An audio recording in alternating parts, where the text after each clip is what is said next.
Hey you guys, it's Britt. Tonight we're here with a little update on Colleen Ballinger, Trisha Paytas, as well as a quick little tidbit about Jessica Kent. So if you're interested, please keep watching.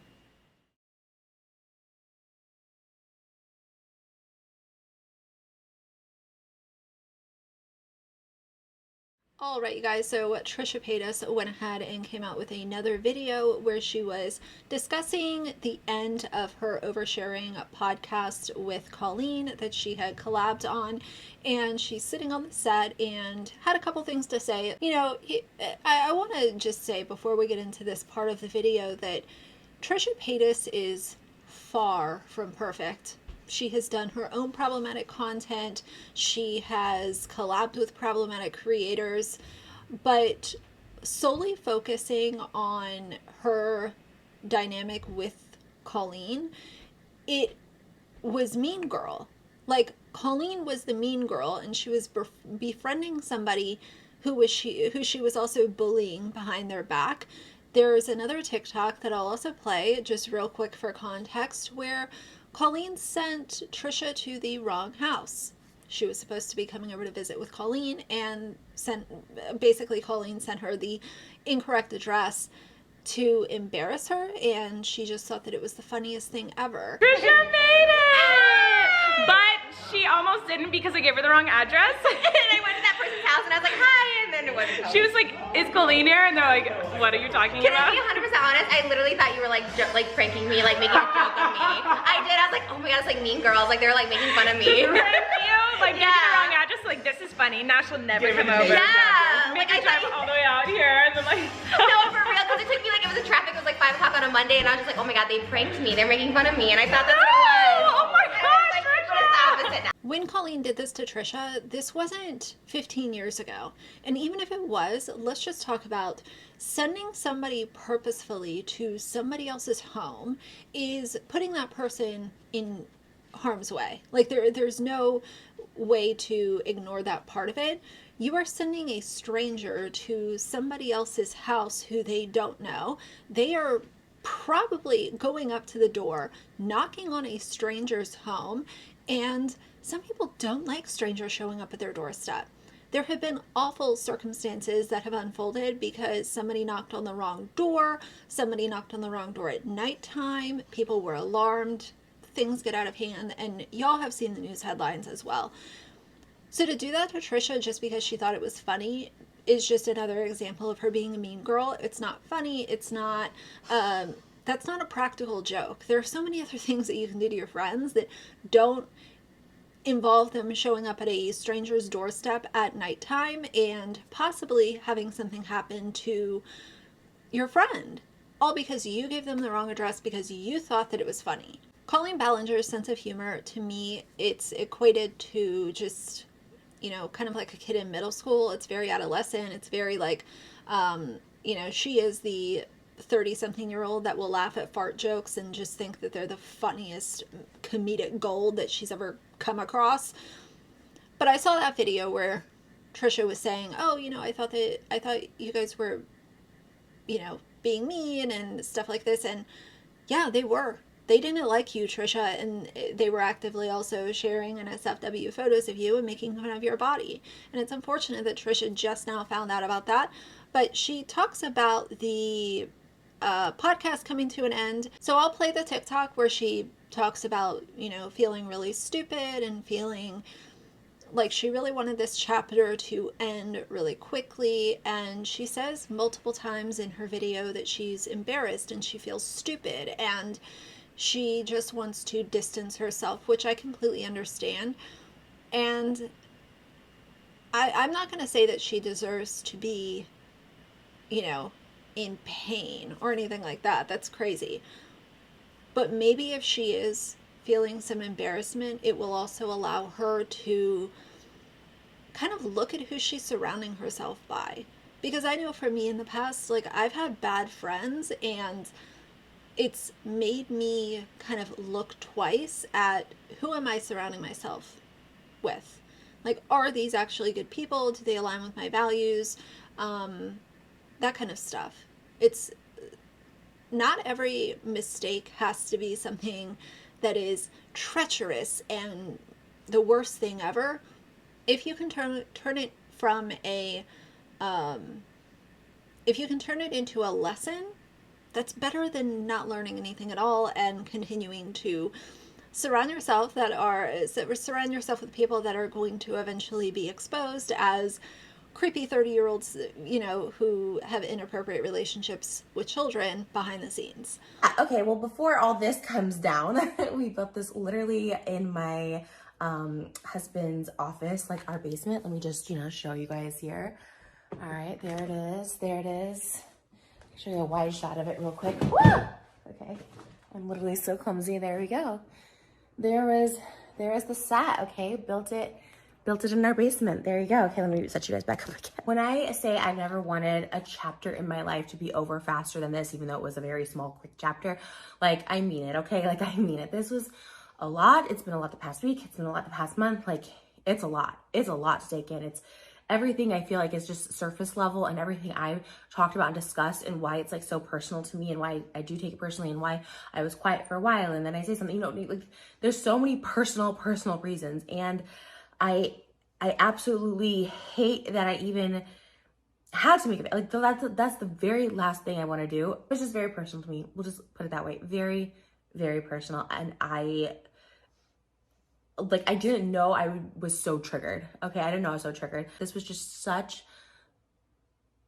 a serious and also very personally disturbed matter for me, like something I went through when I was underage, and seeing images underage. Like, it's something that, like, it repulses me to no end. It repulses me to no end. And I know, I was like, I'm done with it. And, like, again, that's like protecting peace and, like, just like protecting, like, my mental stability, because it honestly, it was like a lot more triggering than I thought. And making fun of me part and stuff like that, that's, that's literally like bottom, the last on the list to me. I've been shocked by it all still, but like, I can't even process it. Like, I can't even process it right now. I don't want to process it. It's just more like, okay, let me just move on. And so, yeah, we have this set, and we did like a pride thing in the blue. There was a mermaid Ursula episode that never aired, and we did the rainbow for pride, and I got these seats for it. And, like, this is all very embarrassing. It's very embarrassing at the end of the day. I don't get embarrassed by many things. Like, obviously, the podcast ending after 3 episodes is, like, embarrassing. Us doing all this is embarrassing. It's just, it's all embarrassing, Praying it's the end of it. Praying it's like the end of it. It's, it's as far as I feel like I said my piece. That's it. But I feel like there's something came in the mail. Something came in the mail. And I'm just like, I cried. I just like cried, and I don't know why. I don't know. I feel like this,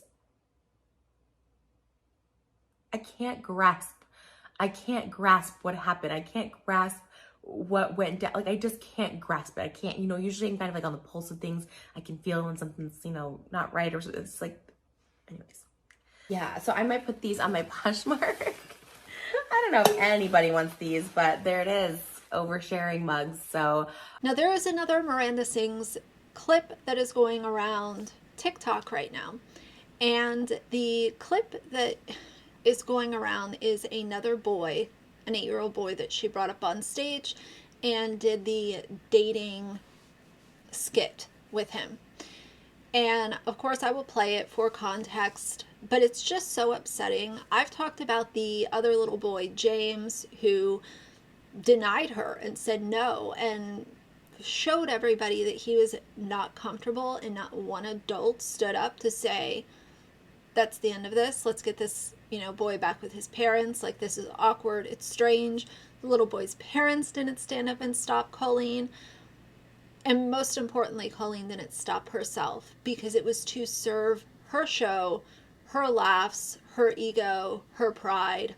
The list goes on. Now there's another clip of this other little boy who was on stage, and she tried to give him a kiss on the cheek and do the whole snacks in my pants thing. It is so strange to think that this was ever even written into a show.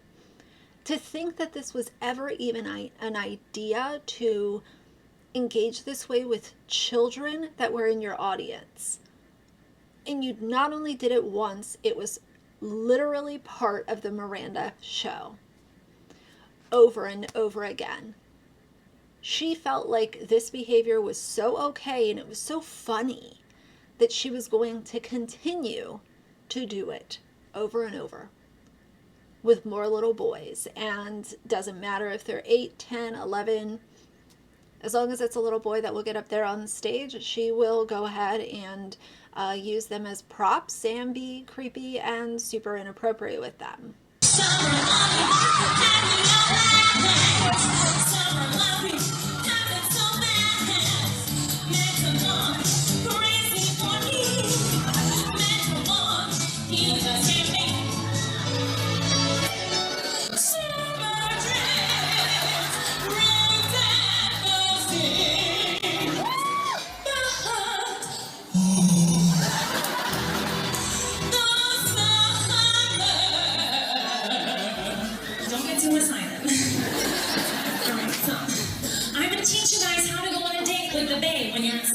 First thing you gotta do when you take a bae on a date for your summer fling, find a nice romantic spot you can be together. For example, a quiet place deep dark into the woods where no one can hear you. We're having a great date, having a great time. This is so romantic. Talking about stinks. Oh, I'm so hungry. Wait a minute.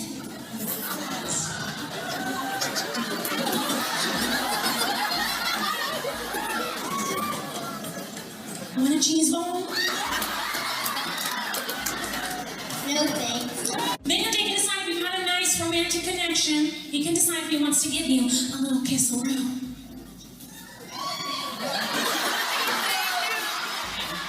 This is getting embarrassing. There is another clip of Miranda that is floating around right now, and this is an older video, but as I always say, adults need to know, or they should know, that being racist is wrong. And Miranda did a video of how to sing like a big black woman. How to sing like a big black woman. Now, some of you might say that this is racist. It isn't, because he said it, not me. So, just saying. Anyways, a lot of people aspire to sound like a big black woman because they are more talented than other people usually, except for me. Well, if you want to sing like a big black talented woman, what you would do is sing it really loud with really lots of vibrato. How you get a vibrato is shake your head and then a vibrato come out. So for example, and I am telling you I'm not going. So yeah, mostly just sing a lot louder with more vibrato, and if you can't do that, then don't try. And I guess, again, she thought that this was just going to be comedy gold and everybody was going to think that it was super funny, but I think that it speaks to everything else that we have discovered about her, everything from the allegations of what she was like during the filming of Haters Back Off, the, black situation where people are like, oh, it was green, it wasn't black. I don't care what color it was. You take 4 seconds and remove it, and you don't jump up on stage with paint on your face and sing or cosplay as Beyonce. Don't care about your excuses, and I don't care how old she was when it happened, because children and adults both know that being racist is wrong. It might not be every single child, but adults know that being racist is wrong, and she was an adult when she was behaving this way. So save your excuses. I'm not here to listen to them. But for her to put this video out, and what does that even mean? Big black woman. Why a black woman? Why a big black woman? I don't understand this. Like, what even has to go through your head to think that this is content? She thought that this was not only content, she thought that it was funny, and she thought that it was good enough to put on the internet. And even if YouTube was like the Wild West back then, I've also heard a lot of this excuse lately. Oh, well, Colleen was mild compared to what was going on YouTube back then. Don't care. She can get it just like everyone else can. She was an adult when she was doing this. She should have known that it was wrong. And the fact that she did it over and over again tells me that she never cared. She never thought that it was going to be a problem. She was okay with it. And she thought it was so okay that she repeated the cycle. So I will continue to cover the Colleen situation, but I wanted to bring you guys those little updates because I had not talked about those specific things yet. But let's move on to Jessica Kent. So Jessica finally decided to post a TikTok to her followers, and a lot of you guys might know, but I cover family vloggers, and I cover a lot of the issues with family vlogging, not protecting your kids' identity from the internet, not protecting their childhoods from the internet, and kind of plastering them on social media. It's not a safe world. It is not a safe world for kids to exist online, and especially when you have this many followers. She has over 1 million followers on TikTok. That is a lot of eyes that are on her channel. And more importantly, because of the mess that she has made recently, she has even more people watching her, and people who do not like her and completely disagree with her. And the fact that she is posting her children so much in this vlog that she posted really, really bothers me. We have heard nothing but hypocrisy from Jessica Kent. We have heard that she's protecting her children, she's not allowing them to be in any harm or danger or anything like that. But then we have Uncle Fester hanging out of her house. We have alleged abuse happening in her home, people running in and out, sketchy people babysitting her children. All of these allegations that her home is not necessarily a safe place for children. Her friend, Not Serial Fun Seeker, who is a convicted CA, is hanging out with her children, doing makeup and doing their nails. So I don't see somebody who is protecting her children, and more so, I see somebody who is inserting them into content recently as a way for people to say, oh, you're such a good mom. Look at what an amazing thing you're doing with your kids. You're taking them to go see fireworks and they look so fun. And she's showing her kids, like, vlogging her and all this kind of stuff. This is awful. It's awful to... Not only do we hear about a very messy, chaotic, and unsafe situation happening in her home, where DCFS is involved and all of these crazy activities are allegedly happening in the four walls of her home where her children reside. They have lost their father. They have gotten a replacement guy in Uncle Fester living in the house, and all kinds of other crazy characters kind of running in and out of Jessica's home. Very confusing for these kids, and I do not agree at all whatsoever with her kids being in her TikTok. These are kids that need to be protected, like she said that they were going to be. And as a former follower, I get really frustrated because I see the constant hypocrisy now with Jessica. It is constantly saying one thing and doing the complete opposite. It's saying that you're an ally when you're not actually an ally. Saying that you're being truthful when your lies can be proven with documented evidence. It's all just way too much. It's the, hiding behind the veil of mental health and ADHD and trauma and PTSD and all of this kind of stuff, and oversharing about other parties that are not giving their proper consent to have this shared. And if these kids are, if she and her ex are going through this court situation and all of that, that alone as an isolated incident is hard enough for kids to deal with. Trust me, I dealt with it as a child. You know what my dad wasn't doing? He wasn't putting a camera in my face and parading me around in front of his friends to get compliments. He was protecting me. And I know that we're in a different age now because social media is the norm and all of that kind of stuff, but Jessica is not required to have her children on social media. These are kids that need guidance, protection, and most importantly, privacy. And that's how I feel about it. Instead of putting your daughters on TikTok wearing short little tight shorts and wanting everybody to give you compliments on what a great mom you are, I think that you would start to regain a little more respect from followers and people who have criticized her, both if she would actually protect her children. And we have yet to see that. Those are my thoughts on all of this. Crazy, but either way, we're here to talk about it. So for now, if you like the video, please leave a like and a comment. And if you'd like to see more from me in the future, please subscribe. I'll see you guys soon. Bye.